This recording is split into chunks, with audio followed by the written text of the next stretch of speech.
Seigneur, on va maintenant prendre un temps pour lire ta parole et au-delà des images, au-delà des clichés, on veut te demander que ce soit le Saint-Esprit qui parle à nos cœurs, qui nous enseigne une leçon pour la nouvelle année, un encouragement, une exhortation qui vienne de toi, parce qu'on te le demande dans la puissance du nom de Jésus. Amen.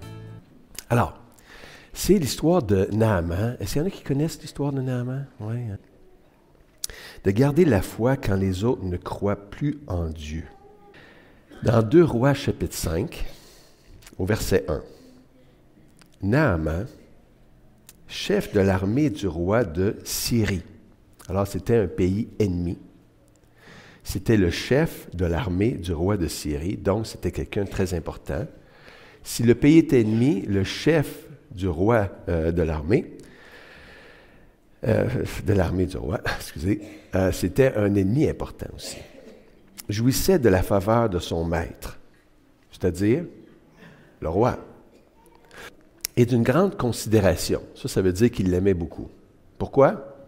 Ça nous le dit ici, car c'était par lui, écoutez bien ça, c'était par lui, Naaman, que l'Éternel avait délivré les Syriens.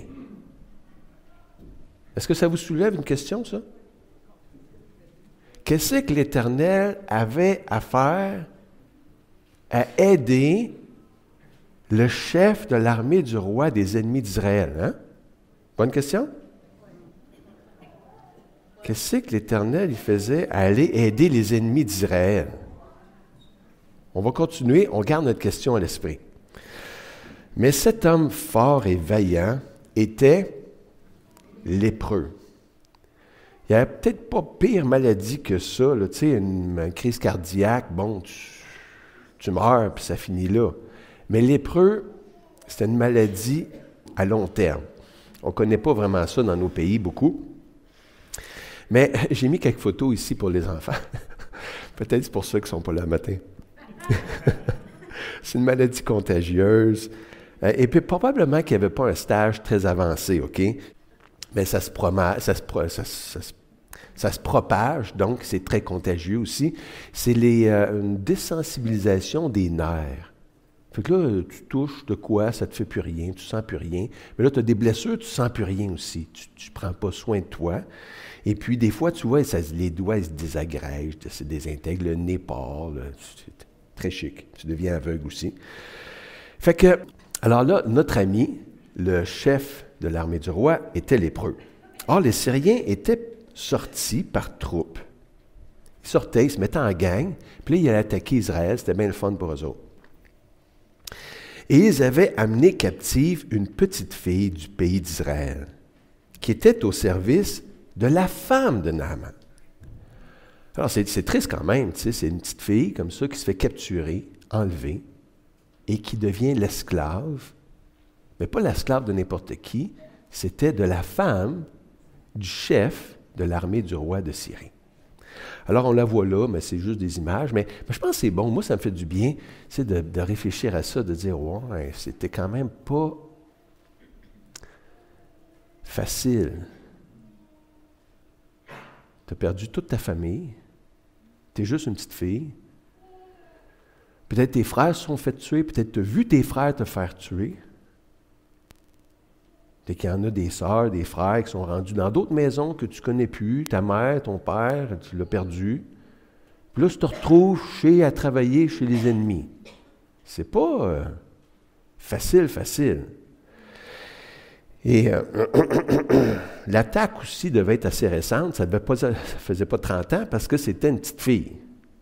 Puis, donc ça ne devait pas faire longtemps que c'était arrivé. C'était tout récent. C'était tout chaud. Elle dit à sa maîtresse, donc c'est la femme de Naaman, le chef de l'armée. « Aussi mon Seigneur, en parlant de Naaman, était auprès du prophète qui est à Samarie. » Si mon Seigneur était auprès du prophète, le guérirait de sa lèpre. Pour elle, c'était une certitude. Ben quand même, bravo. Bravo parce que Elle se fait du souci pour son seigneur, son boss, son chef, son Naaman. Et puis aussi, bravo pour sa foi, parce qu'elle a dit, si tu étais là, Samarie, il n'y en aurait pas de problème. Lui, il guérirait ça tout de suite. Une belle foi vigoureuse. Et tout le peuple aussi, une grande partie du peuple s'est éloigné de Dieu. Vraiment, ça allait mal. Le royaume s'était divisé suite à ça.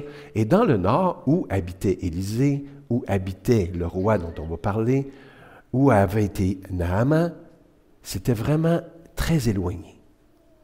Et c'est pour ça, tu sais, garder confiance en Dieu quand plus personne croit, c'était un peu ça le défi. Et je pense que le héros de l'histoire, que, il me semble, c'était cette petite fille-là. D'où c'est qu'elle prenait toute cette confiance-là? Ah, si mon Seigneur était à Samarie, avec le prophète, il le guérirait certainement de sa lèpre. Donc, les gens s'étaient éloignés, et Dieu, pour punir, corriger, ramener, discipliner les gens, il avait permis, oui, que des ennemis viennent et persécutent Israël, prennent de leur ville, prennent des captifs. Il avait déjà bien averti que c'est ça qui arriverait si les gens s'éloignaient. Et comme de fait, c'est ça qui arrive. Ici, on voit les Syriens. Hein, quand on avait lu au début, l'Éternel avait secouru ou aidé, délivré la Syrie par le moyen de ce commandant-là. On voit ici les Syriens qui attaquent les Israélites. Et c'était le Seigneur qui l'avait voulu. Et le chef, c'était notre ami ici, Naaman. On voit, là, c'est en English, mais en haut, c'est Damas. Vous voyez bien? Oui. Et puis, en bas, Kingdom of Israel, c'est le royaume d'Israël. On voit Samarie. Et qu'est-ce qui sépare les deux? On avait notre petit fleuve, le Jourdain. Ça va venir dans l'histoire plus tard, justement. Donc, notre commandant, le chef de l'armée du roi de Syrie, était lépreux. Et là, on reprend notre histoire. Donc, ici, il avait amené une petite fille captive du pays d'Israël. Et là, let's go, on s'en va toute la gang. Et puis, on ne voit pas vraiment à l'arrière, mais ils mettent la ville en feu, c'est pas grave. On amène nos captifs, on est des gagnants, la vie est belle. Et elle qui lui dit donc cette parole-là, « Si mon Seigneur était auprès du prophète qui était Samarie, le prophète le guérirait de sa lèpre. » Et donc, il y a une leçon, peut-être une première leçon ici. C'est que les justes souffrent aussi. Elle, avec toute sa foi, avait perdu sa famille, ses repères, sa maison, mais pas sa foi. Elle souffrait. Deuxième leçon, on n'est jamais trop jeune, jamais trop éprouvé pour pouvoir être une influence, pour pouvoir témoigner, pour pouvoir indiquer, pour pouvoir parler au nom du Seigneur. C'est beau, hein? Elle, malgré toutes ces épreuves, n'était jamais trop jeune. On n'est jamais trop jeune. Et je trouve ça encourageant pour moi, qui est très jeune. Non? Mais malgré les épreuves, non, ça ne va jamais trop mal. Puis on peut toujours servir de repère, de phare, même quand plus personne croit, ou presque plus personne. Et là, ce que je trouvais intéressant, c'est sa femme ici. Puis là, ça nous fait rentrer un petit peu dans l'histoire. Sa femme était bien déprimée de voir son mari lépreux. Parce que quand tu es lépreux, on sait où ça mène. Hein? Ça mène à une vie de souffrance. Ça va aller de pire en pire. J'aurais pu vous montrer des photos, mais c'était dégueulasse, là, de lépreux. Puis comment ça finit? Bien, ça finit en mourant. Tu meurs plus vite que tu serais mort, mais plein de souffrance. Isolé, c'est sûr, parce que personne ne veut attraper ta maladie. Comme personne ne voulait me donner la main ce matin. Tu sais, quand tu es malade, ben, personne ne veut attraper ça. Fait que Madame Naaman était sa déprime. Elle trouvait ça vraiment difficile. Donc, la petite fille, là, qui va dire encore le message d'espoir pour à sa maîtresse qui est déprimée. « Ah, si mon maître était à Samarie. »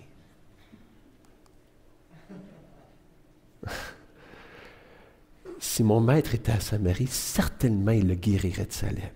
Et puis là, ça l'a touché, cette foi-là, une foi forte, sans la moindre doute. Moi, je le sais. C'était Samarie, là où les prophètes, certainement il guérirait de sa lèpre. Et ça l'a touché son cœur.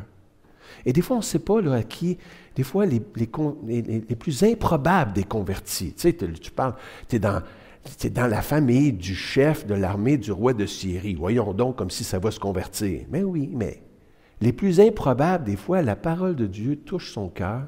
Donc, c'est un espoir de dire, parle, ouvre la bouche, témoigne, ça va mal, t'es jeune, t'as perdu ta famille, témoigne. Parle du Sauveur. Et là, ça touche son cœur. Puis, des fois, on ne sait pas, tu sais, pourquoi Dieu permet. Tu as vu les photos? Pourquoi il permet la lèpre? Dieu. Si tu étais Dieu, tout à fait bon, tu enlèverais la lèpre du monde. C'est une question, elle est difficile. Si tu étais tout-puissant, tu pourrais, toi? Je ne sais pas toutes ces bonnes questions-là, mais une chose est certaine, c'est que la madame ici et Naaman ne se seraient jamais tournés vers le prophète de Samarie si ça n'avait pas été de cette souffrance-là. Et des fois, la souffrance, c'est ce qui nous conduit au Seigneur, si on écoute son message.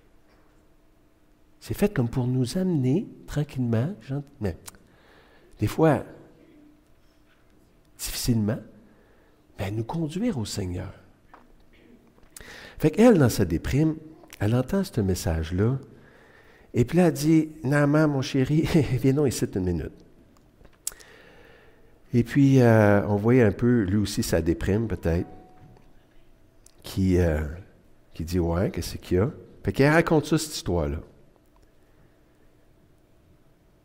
Tu sais pas qu'est-ce qu'elle dit? Elle dit que certainement, il guérirait de sa lèpre. Ah ouais. Et là, ça fait son chemin. Ouais. Qu'est-ce que j'ai à perdre?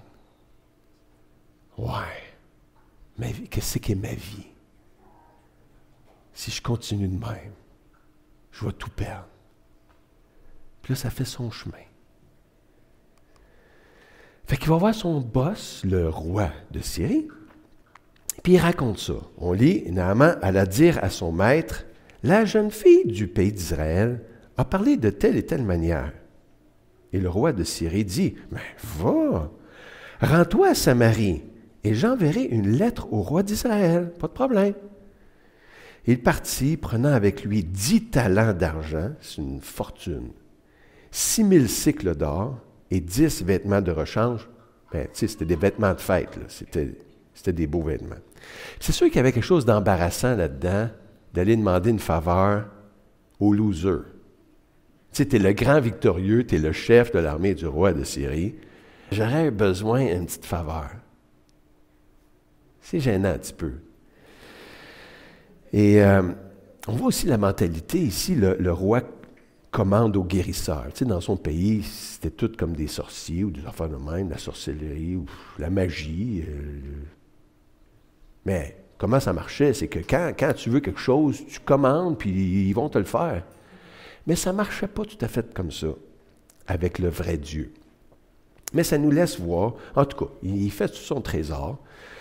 Let's go, on charge ça, on envoie une bonne équipe avec notre bien-aimé Naaman. Puis là, tu vois, là, let's go, le gars, on en met, OK? Et puis, donc, on est plein d'espoir, on dit, on n'a rien à perdre. Salut Naaman, tu reviendras bientôt, j'espère, passe un beau voyage. Le roi même l'aimait beaucoup, parce qu'il y avait beaucoup de considération pour lui. Et puis, notre ami Naaman arrive à Samarie pour aller voir le roi, parce qu'il pense que le roi, lui, il gère tout ça. Il dit, voici, Samarie, on approche, et il va voir le roi. Et là, on voit le gros gaillard qui est là, qui donne la lettre au roi, et Naaman qui est à côté, puis qui attend. OK? Ben, on va dire, le client paye, on va attendre les services.